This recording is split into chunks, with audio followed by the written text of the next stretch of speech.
2차 전형에서 면접이 평가의 40% 비중을 차지하기 때문에 어떤 문항이 나오고 어떤 유형으로 문제가 출제됐는지를 파악하고 잘 준비하는 것이 합격에 큰 영향을 미친다고 하겠습니다.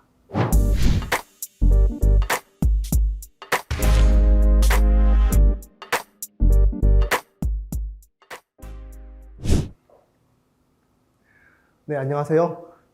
휴브레인에서 입시 컨설팅 담당하고 있는 최민영이라고 합니다. 오늘 말씀드릴 내용은 2024학년도 연세대학교 자연계열 면접 대비 전략을 어떻게 준비시켜 드릴 것인가에 대해서 말씀드리려고 합니다. 첫 번째로 2023학년도의 면접 경쟁률에 대해서 간단하게 브리핑하겠고, 두 번째로 2023학년도에 나왔던 기출문항에 대해서 그 경향을 분석해 드리겠습니다. 그리고 이어서 휴브레인에서 어떤 제시문 면접 프로그램을 여러분께 제공해 드리고 있는지에 대해서 말씀드리겠습니다. 수시에서 면접 대비는 아주 중요한 일부분인데요. 그 부분에 대해서는 김상현 팀장님께서 인문사회계열 면접 대비 전략에 대해서 잘 설명드린 바가 있으니까 브리핑만 하고 넘어가도록 하겠습니다.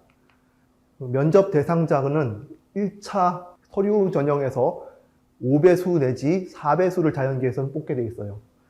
추천형의 경우에는 5배수를 선발을 하고 자연계의 경우에는 활동 우수형의 경우에는 4배수 정도를 선발을 합니다. 그렇다는 얘기는 서류 전형만 가지고 평가하는 1차 전형에서 아주 높은 평가를 받아서 면접이 당락에 큰 영향을 미치지 않는 수험생은 그렇게 많지 않다는 얘기가 되겠고요. 많은 학생들이 이제 면접에 의해서 당락이 좌우된다는 얘기가 되겠습니다. 2차 전형에서 면접이 평가의 40% 비중을 차지하기 때문에 어떤 문항이 나오고 어떤 유형으로 문제가 출제됐는지를 파악하고 잘 준비하는 것이 합격에 큰 영향을 미친다고 하겠습니다.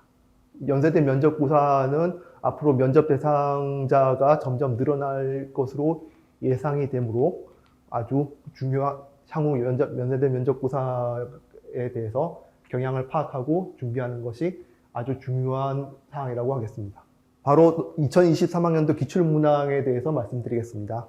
2023학년도에 자연계열 기출문항을 보시면 첫 번째로 제시문에 광전효과와 빛의 입자성에 대해서 지문이 주어져 있고요. 그 다음에 원자의 에너지 준위 오비탈에 대한 설명 제시문이 나오고, 그 다음에 고체의 에너지 띠, 그리고 식물의 광합성에 대한 지문이 제시문으로 주어져 있습니다. 이 제시문을 살펴보시면 가나 다는 물리학, 그리고 라는 생명과학에서 주어진 것인데, 그렇다면은 이 생명과학 지문이 이제 물리학 지문하고 관련성이 없는 그런 것이냐면 그게 아니고 어떤 다 통합적인 관점에서 주어진 거예요. 문항을 보시면 첫 번째는 원자 안에 존재하는 전자가 불연속적인 준위를 가지고 있음을 설명하고, 이것을 증명할 수 있는 실험이 어떤 것인지 구술하라고 하고 있고요. 문제 2에서는 에너지 띠 관점에서 고체 물질이 도체, 저전체, 반도체로 어떻게 구별되는지 그 차이를 설명하고, 반도체에서 전류가 흐를 수 있는 조건에 대해서 구술하라. 그리고 문제 3번을 보시면 광합성의 명반응 과정에서 고에너지 전자를 방출한 광계2가 바닥 상태로 되돌아오는 과정과 고에너지 전자를 최종적으로 수용하는 물질을 밝히고, 광합성의 명반응 과정과 세포 호흡의 산화적 인산화 과정의 차이점에 대해서 구술하시오. 자, 이런 문제가 세 문제 출제가 되었어요. 일단은 첫 번째 문제의 배점을 보시면 15점, 15점, 10점, 총 만점 40점으로 문항이 이제 배점이 배분되어 있고요. 그렇다는 얘기는 이 40점이라는 점수가 그대로 40% 2차 평가의, 면접 평가의 비중을 그대로 반영하고 있다고 보시면 되겠죠. 문항에서 묻고자 하는 바에 대해서 정확하게 파악을 하고 거기에 대해서 적절한 답변을 반드시 하는 것이 가장 중요하다고 하겠습니다. 이번 2023학년도 출제된 문항들을 보시면 이제 2022학년도까지에 출제되었던 문항하고 큰 차이가 있진 않지만 조금 더 그 교과 안에서 답이 뚜렷하게 주어져 있는, 예를 들어서 원자 내에 존재하는 전자가 불연속적인 에너지 준위를 가지고 있고 이것을 증명할 수 있는 실험이 어떤 것인가, 물리학 교과서에서 충분히 학습을 한 학생들은 답을 할 수 있는 내용이죠. 마찬가지로 도체, 절연체, 반도체의 차이, 반도체에서 전류가 흐를 수 있는 조건이나 광합성의 명반응 과정에 대해서 어떤 산화적 인산화 과정과의 세포과의 차이점이라든지, 그리고 그 과정에서 전자를 최종적으로 수용하는 물질이 무엇인지, 이거는 교과서에 있는 내용을 보고 답을 충분히 할 수 있는 내용이에요. 그 기출문항의 이제 분석 카드를 보시면, 일단은 첫 번째, 물리학 1, 물리학 2, 화학 1, 생명과학 1, 생명과학 2, 그리고 통합과학과 융합과학이라고 하는 교육과정을 통해서 제시문이 주어져 있다는 걸 알 수가 있고, 핵심 개념 및 용어를 보시면 이런 개념들을 바탕으로 출제가 됐다는 것을 볼 수가 있습니다. 자, 그런데 아까 말씀드렸다시피 마지막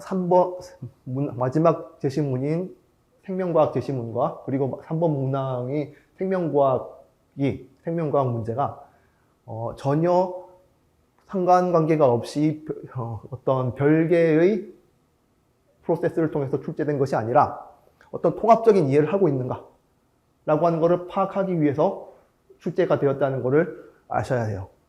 여기에 주어진 핵심 개념 및 용어는 이제 그 교과서에 주어져 있는 관련 개념들을 전부 다 단어별로 나열했다고 볼 수가 있겠지만, 여기서 진짜 핵심 개념은 이제 모든 제시문에서 주어져 있는 개념을 관통하는 개념이 빛, 광자와 물질. 여기서 물질이라고 하는 것은 전자일 수도 있고, 그 전자와 원자핵으로 구성되어 있는 원자일 수도 있고, 그리고 그런 원자들이 모여서 구성되어 있는 고체 상태 물질일 수도 있고, 생명체 또는 단백질과 같은 생체 분자일 수도 있겠죠.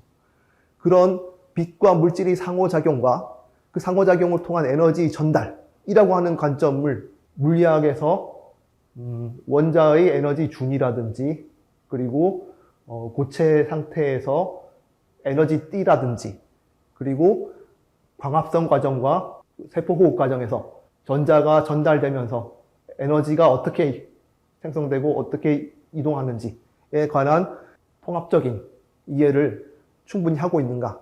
다음 유형을 보시면 정반응과 역반응 속도, 그리고 소금물의 밀도, 그리고 뭐 중력이 대기 구성 성분에 영향을 줬을 때 어떤 순환에 의해서 해수나 대기가 어떻게 순환을 하는지에 대한 제시문이 주어져 있고요. 그리고 인지질과 단백질로 이루어진 세포막에서 세포막 안과 밖을 구분하는 경계인 세포막을 통한 물질 이동, 그리고 사람이 섭취한 영양소의 물질 대사 과정 등에 대해서 여러 가지 제시문이 주어져 있고, 이 제시문들을 보시면 이제 첫 번째 지문은 화학 지문, 제시문 나도 화학과 지구과학에 관련돼 있다고 볼 수가 있고, 제시문 다는 지구과학, 제시문 라와 마는 생명과학에서 제시문이 주어져 있죠. 문제를 보시면 교과서를 참고로 해서 충분히 설명할 수 있는 문항들이 주어져 있어요. 여기서도 마찬가지로 물리학 1, 물리학 2, 화학 1, 화학 2, 생명과학 1, 2, 지구과학 1, 지구과학 2 이렇게 모든 과학 교육 과정에서 이제 출제 범위가 제시되어 있습니다. 이렇게 보시면 물리학 제시문은 전혀 나오지 않았는데 이게 무슨 말이냐? 핵심 개념 및 용어를 봐도 생명과학과 지구과학, 화학에서 제시문이 주어져 있을 뿐 물리학 내용은 나오지 않는 것이 아니냐라고 생각하실 수가 있는데, 여기서도 마찬가지로 이런 핵심 개념들을 꿰뚫는 어떤 통합적인 시각을 통해서 우리가 알 수 있는 부분들은 이 핵심 개념이 시스템과 그것을 구성하는 서브 시스템 사이에서 어떤 물질의 이동이라고 하는 핵심 개념을 믿고 있는 것이라고 볼 수가 있고, 모든 제시문들이 그런 개념을 바탕으로 주어진 거예요. 이 모든 것을 관통하는 오버아칭 프린시플로 볼 수 있는 것이 연력학의 법칙으로 물리학의 법칙인 거죠. 자, 그래서 여러분들은 어떻게 준비를 하셔야 되느냐? 교과별로 생명과학과 화학, 그리고 물리학, 지구과학 교과에서 배우는 개념을 별개의 과목에서 주어진 독립적이고 서로 연관성이 없는 개념으로 파악하는 것이 아니라 각 교과 간의 연계성을 주목을 하고 통합적이고 더 높은 관점에서 어떤 주어진 현상이 있을 때 어떤 과목의 어떤 관점에서 이거를 파악할 수 있는가, 그런 것을 자주 생각해 보는 방식으로 준비를 하셔야 될 것 같습니다. 이제 휴브레인에서 주어지는 제시문 면접 프로그램의 내용을 살펴보시면 모의 면접으로 출제한 제시문을 좀 보여드리겠습니다. 첫째로 두 개의 매질의 경계면을 통해서 빛이 진행할 때 굴절 법칙에 대한 설명이 나오고요. 제시문 나에서는 형광등에서 수은이 방출하는 자외선이 형광체에 의해서 열과 가시광선으로 바뀌는 원리에 대한 제시문이 주어져 있고, 제시문 다에서는 약간 수학적인 제시문인데 입체각의 크기에 대한 수학적 제시문이 주어져 있고, 제시문 라에서는 다시 한번 광합성에 관련된 생명과학 제시문을 주고 있습니다. 이것에 연관되어 있는 문항은 따로 공개하지 않겠지만 2023학년도 추천형에서 보았던 우리 그 제시문과 그 유사한 스타일을 확인할 수가 있죠.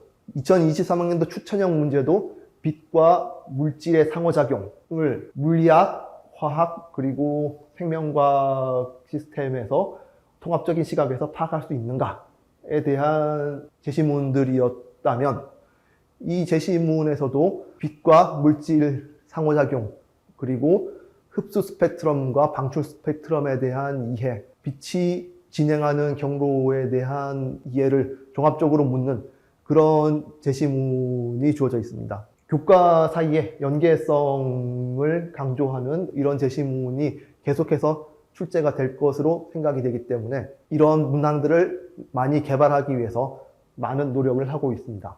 휴브레인 자연계열 모의 면접을 어떻게 출제하는가에 대해서 말씀드리려고 하는데, 저희 선생님들이 석박사 분들로 구성이 되어 있는 대치동에서도 고스펙의 선생님들이 모여 계십니다. 그 선생님들이 이렇게 한 팀을 이뤄서 어벤져스와 같이 양질의 문항을 출제하기 위해서 많은 노력을 하고 있고요. 물리학 전공자와 생명과학 전공자, 그리고 화학 전공자, 지구과학 담당하시는 선생님들이 모여서, 저는 물리학 전공입니다만 생명과학 전공하시는 분들께 생명과학적인 내용을 좀 배우고 공통된 텍스트를 통해서 여러분들이 복합적인 면접 유형에 대해서 충분히 대비할 수 있는 그런 문항들을 개발을 하고 있습니다. 이렇게 보시다시피 논문, 박테리오파지의 DNA가 방출되는 과정에 대한 생물물리학적인 접근을 가진 논문 텍스트라든지, 광합성에 대한 전문 서적이라든지, 빛과 물질의 상호작용에 대한 교양서라든지 여러 텍스트들을 가지고 주기적으로 저희 선생님들, 전문가이신 선생님들이 모여서 세미나를 하면서